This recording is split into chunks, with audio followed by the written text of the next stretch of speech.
Hello, welcome back to our educational videos. Today I am going to talk about diptych, triptych and polyptych. Most of the times artists do some diptych work. Sometimes they do triptych. Once, many years back, I asked one of my friends, artist friends, that why do you do diptychs? Then he told me that his studio was very small. He wanted to make big works. So he did two small works and made it into one. Once he brought it out and exhibited in the galleries. And after some time, for example, like our artist, say if he was like Akbar Padamsi, you can see that there are two pieces done in small scale and brought it to the gallery to make it one. Okay, and I asked another artist, definitely not to Unveiling Kiefer. I asked another artist who has a very big studio, why he still did diptychs or triptychs.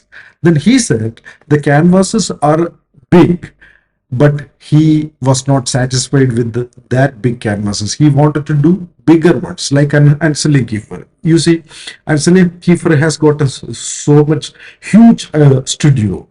It's so huge, and there are many artists even in India today, like they have huge studios.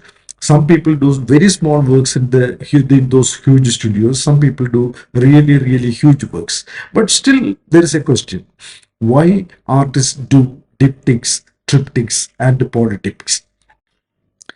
Considering the responses of these two artists, what we could infer is that it all depends on the style they want to maintain, and also it is convenience. Another artist, a senior artist, said that diptych, triptych, and polyptychs, everything depends on convenience as well as commerce.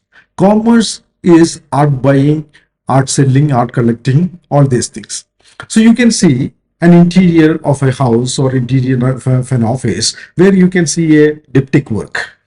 So it all depends on the pattern. He has a huge wall and he wants to exhibit something big. So maybe he finds a diptych better than two different works coming in as one, or one single huge work. It all depends on what the artist has to offer. Now let us see another scene, another interior. There also you can see there is a triptych with the clear spaces in between. It is not conjoined, but clear spaces in between.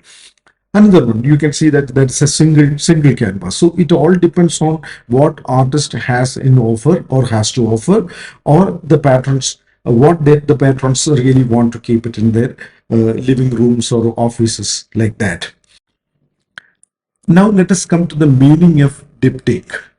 Diptych means two pieces, two folds, because tykos, a Greek word which shows bending or folding. So diptych means two pieces, triptych means three pieces, and polyptych means multiple pieces. So now forget all these meanings and how they are operating in the contemporary art scene. There is a history. It is not just about the contemporary scene, but there is a history behind it. We can see that in the medieval period, or during the emergence of Christian art, you can see that there are multiple frames, multiple panels in order to say or detail or depict the life of Christ or biblical stories in detail in a religious situation. It is meant to teach the people, those people who come to the churches or come to certain religious places and look at these works, and they come to be in communion with the God's stories.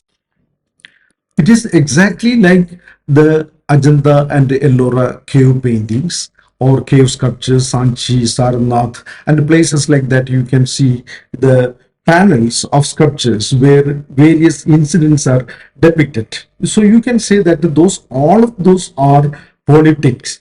So here you have a triptych or even a polyptych, you can say that that depicts the life of Jesus Christ. And then this famous 15th century painter, Hieronymus Bosch, Garden of Pleasures, that particular work also has got this triptych, you know, format. This could be called a polyptych painting, where you can see the biblical stories detailed. Now, coming to the modern period, in 19th century, Paul Gauguin, he painted sculptor Abe and his son Emile in the same canvas, or in two different canvases conjoined by the same frame. So this could be one of the first, what you call modern diptychs that diptych that we see in art history. Then we have this famous Max Beckmann painting, which is called a Departure, which is done in 1932-35, that period, when Nazism was in rise in Germany. So he wanted to tell the stories, like the religious paintings were narratives. Exactly the same way, he used certain allegories in order to hoodwink the censorship of the Nazi rulers. So he did the he did a painting titled "Departure" from Germany. The talented people, artists, scientists, and all these people were taking a departure from Germany and going elsewhere in order to escape from the political execution. So he uses this allegory. It's a kind of allegorical painting, and for to narrate it, he uses this triptych format.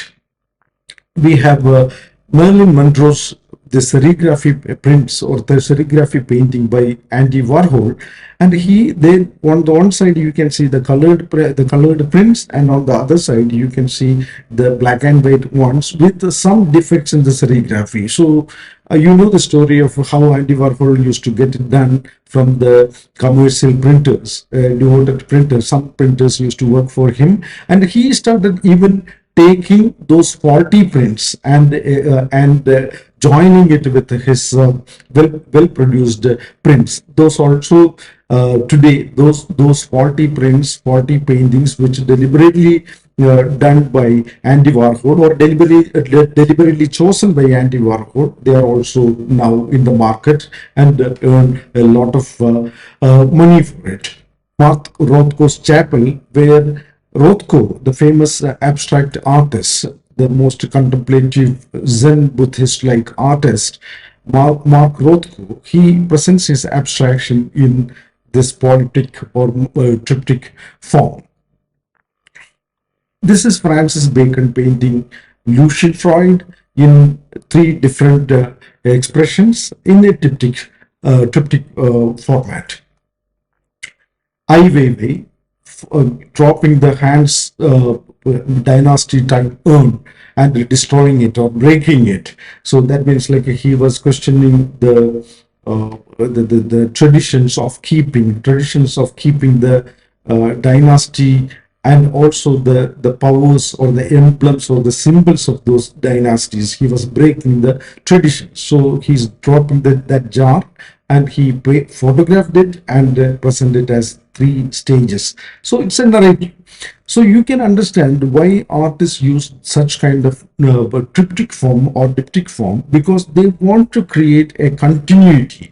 Even if they can create it in one canvas or one format, they do it, they break it, because they want to create a deliberate rupture. And you can see that, like Bose Krishnamacharya, one of the contemporary artists, he presents this diptych in a different form, because the available architecture of the gallery is such that like he bends it and presents it in such a way. Here you have Jitish Kallat. Jitish Kallat presents the diptych. It's a diptych painting by Jitish Kallat. That means like even today the contemporary artists use that form. TV Santosh uses that. This is one huge triptych work, or it's not triptych, it's a polyptych work, which is a painting by Sudhir Padwardhan. He actually depicts the story of the maximum city called Mumbai. and so another work by Sudhir Padvartan. And also in some of the works, early works in 1980s, he has used the same canvas, not a triptych, the same canvas, but using the pictorial elements in that. As you can see it in that pillar and those two pillars, he divides the pictorial surface into into three. The same narrative is actually broken into three and is shown different scenes from the same incident of a train leaving from the platform. And this is on other painting from this almost the same time. You can see that the pictorial surface is divided into two by using that pillar as the dividing element. So this is how diptych, triptych, and polyptych works function in our art history. Thank you.